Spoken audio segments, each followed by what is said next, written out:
He can just fight back with karma.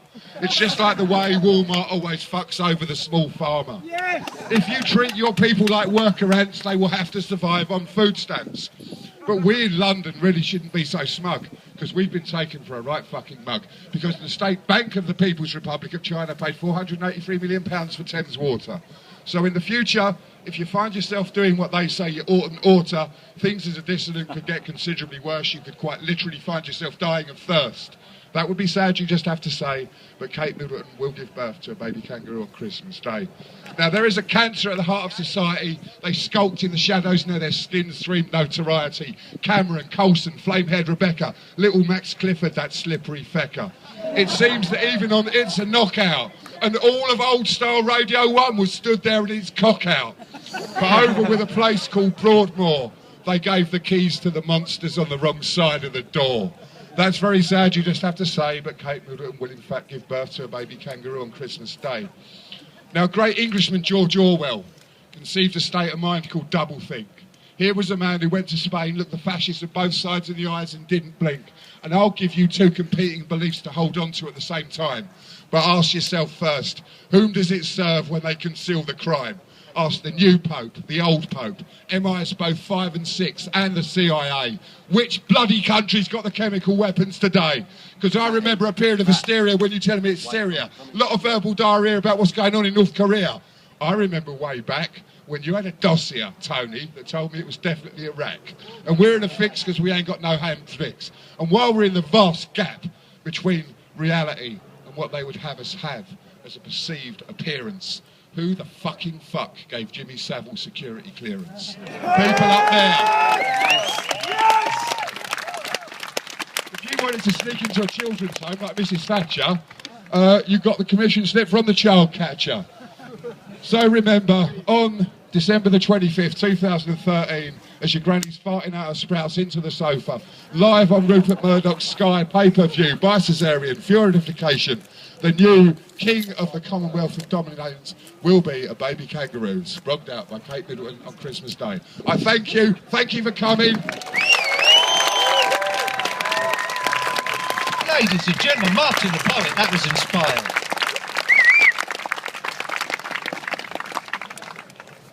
Ladies and gentlemen, Mr. Martin Summers from Bristol Community Radio.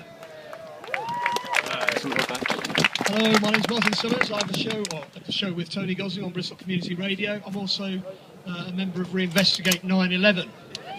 Now, I'm also a member of the Labour Party, if Michael Meach is still here. But I'm going to give you some very basic stuff. Many of you may or may not have heard. How many people here have heard of Gladio? Gladio. Okay? Now, there's a chap called Francesco Imposimato. He is actually the honorary head of the Italian Supreme Court. He's an old guy, and he wrote a book which has been published in December of last year, and it's called La Repubblica dei Strani Impuni, which in Italian means the Republic of the Unpunished Massacres. As a result of police investigations in Italy running back for decades, it is now absolutely clear that NATO intelligence services were the terrorists in Italy. They bombed Bologna railway station and killed 80 people. They bombed Piazza Fontana in 1969 and killed 9 people. They were involved in the kidnap and assassination of Aldo Moro, the Prime Minister. And Imposimato was the investigating judge in that case. He was also the investigating judge in the case of the assassination of the Pope, which, some of you are old enough to remember, was carried out by a grey wolf right-wing terrorist from Turkey. Strange that, eh? Now, in actual fact, the book is very clear. It says that the NATO intelligence services were behind all of these massacres, that that's the clear position, but nobody has been punished. And I've seen interviews with Imposimato in the last couple of weeks where he says, I've also got documentation that links the terrorism in Italy in the 1970s and 1980s to Bilderberg, the Bilderberg organisation. And it's not me, Martin Summers from Bristol Community Radio saying that. That's the head of the Italian Supreme Court, folks. Now, I spoke to the police officers earlier when I arrived, to the inspector in charge of our little business here. And I think we've actually had quite a good relationship with the police today, and that's the way we want to keep it. Because we want to put these people behind bars. And that's what...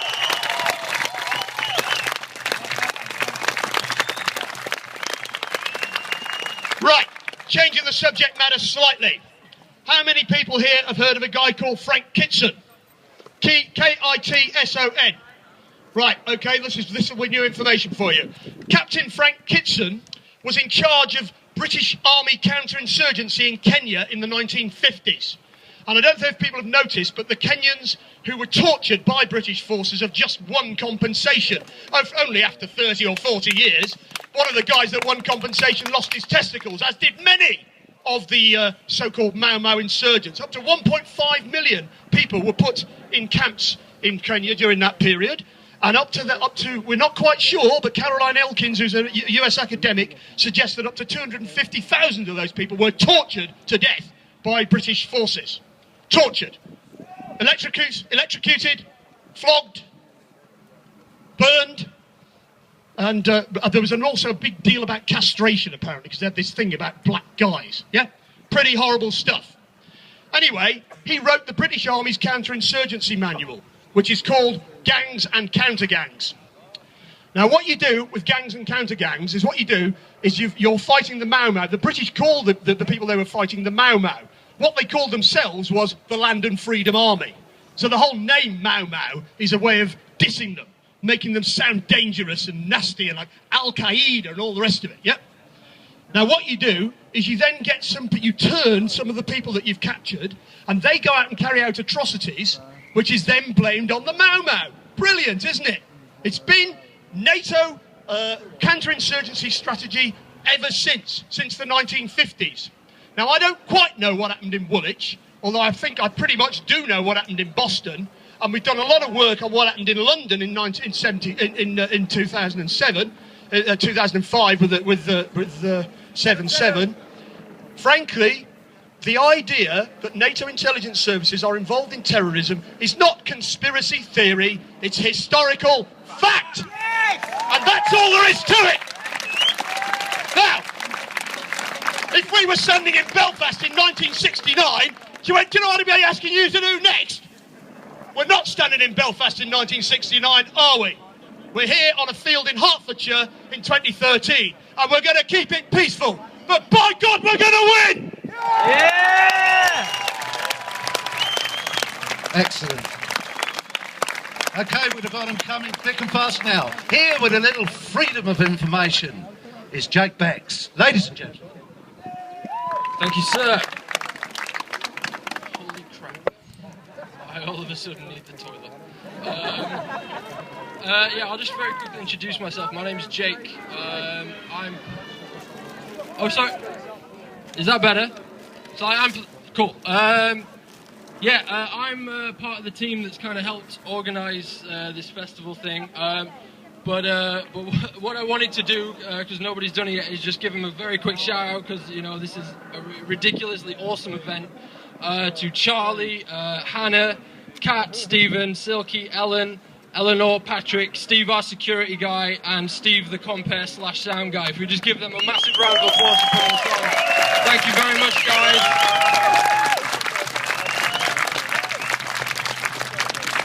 Yeah, the reason I'm up here is a couple of years ago I filed a Freedom of Information request with the Treasury about George Osborne's attendance at the 2011 meeting in Switzerland. I went the year before to Spain, it was all good. The next year I couldn't go because I couldn't afford it. So I kind of just made a little office in my girlfriend's parents' dining room. I had all my paperwork, my computer, I was ringing newspapers, trying to get it in the press, no one wanted to know. So what I did was I filed a Freedom of Information request with the Treasury. And a process that should have taken 6 to 8 months actually took about 2 years. I got the final bit of paperwork, I think February or March. I've been sitting on it for a few months wondering when's the best time to release it. I guess now is the time. Yeah, the Freedom of Information Act is probably one of the most important pieces of legislation this country or any country has. So basically what I did was I sent them a Freedom of Information request requesting everything that they spoke about at that meeting with regards to George Osborne. I wanted to know how much it cost, what they spoke about, any paperwork, any kind of briefings, anything. They sent me one back a month later saying no, which is fair enough, that they can do that. But then what you do, for those that don't know, if you do send a Freedom of Information request, you can appeal it. So I appealed it. I had nothing better to do. I had my computer open. It was all good.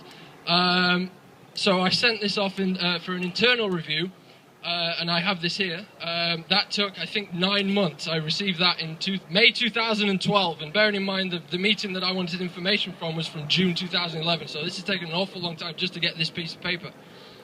And what's really telling, and the reason I'm up here now, is because they give you exemptions. If they don't want to give you information, they give you exemptions. And the one telling exemption, let me just get to it. Application of exemptions. The reason the Treasury would not give me information about the Bilderberg meetings was because of section 35(1)(a). I have it here, I have it in email. Information relating to the formulation or development of government policy. Exactly. If any of you have been lucky enough to speak to a Bilderberg member in person, on the phone, through email, they say that it's a forum for discussion. It's a talking shop. We're just having coffee and playing golf. I have a piece of paper here that says otherwise, basically. I was kind of upset by that, so what I did was I sent my next request to the Information Commissioner's Office, which is the next port of call, which is a completely separate department up in Cheshire, I think. And I waited another 6 months. I received this earlier this year. It's just a really detailed no. No, you cannot have this information. So I was kind of deflated. I was sat there, I was like, damn, they didn't give me it. And I gave it to my girlfriend looked through it, and she was like, wait a minute. Read between the lines and look at what you actually have. And she read the exemptions back to me again. And I was like, holy crap, I'm actually sat on something that, could potentially damage that organisation sat on top of the hill, and I'm hoping it does. If anyone sees a red dot on the side of my head, please let me know.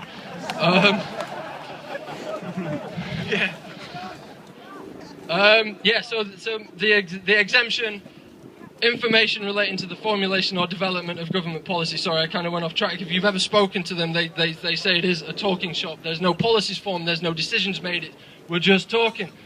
You guys have seen the security. I've seen this before in Spain. A lot of you are new to this. This is ridiculous. This is absolutely amazing. The fact that you guys come from all over the world to this, and thank you for just sitting there and looking at my stupid face, listening to me with this freedom of information. What I should tell you is I only released this on my website earlier this week. I'm going to tell you my website in a second. Somebody gave it to David Icke, and David Icke graciously put it up on his website. My website exploded. I just kept an eye on it. I think it's had 4,000 hits in a matter of days. I only put it up on Tuesday, I think. So, I mean, if you guys want to see this, I have all 3 documents. I'm gonna hope to catch Michael Meacher, give him some. I think this is a good bit of ammunition. The website is www.size13films, and the 13 is 13, .blogspot.com. So, size13films.blogspot.com, and you can find all 3 PDF documents on there. And you can just read through it. It's a lot of jargon. It's a lot of boring, long words. But the good stuff, is in the second document on page 3. There are 2 other exemptions other than the one that they've admitted that they formulate and develop government policy in that building.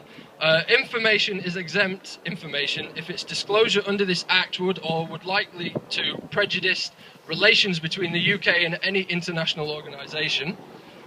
And the other one, information is exempt if its disclosure under this act would likely to prejudice the economic interests of the UK or any part of the United Kingdom. It's ridiculous. I mean, the top one's pretty good, but I mean, you put all these 3 together, you've got a case against these guys. I could take it to a first-tier tribunal. That's going to cost money. This has already taken 2 years, and it's a long process. If anyone wants to donate, I'll happily chase it up. But yeah, you just get this out to your MPs, tell them to bring it up in Parliament, spread the word, get on the website, just spread it as far and wide as possible. Yeah, it's all on there. Thank you very much for listening to me. Thank you very much for coming out. Stick around. We got David Icke, Alex Jones coming on. Take it easy, guys. Thank you very much.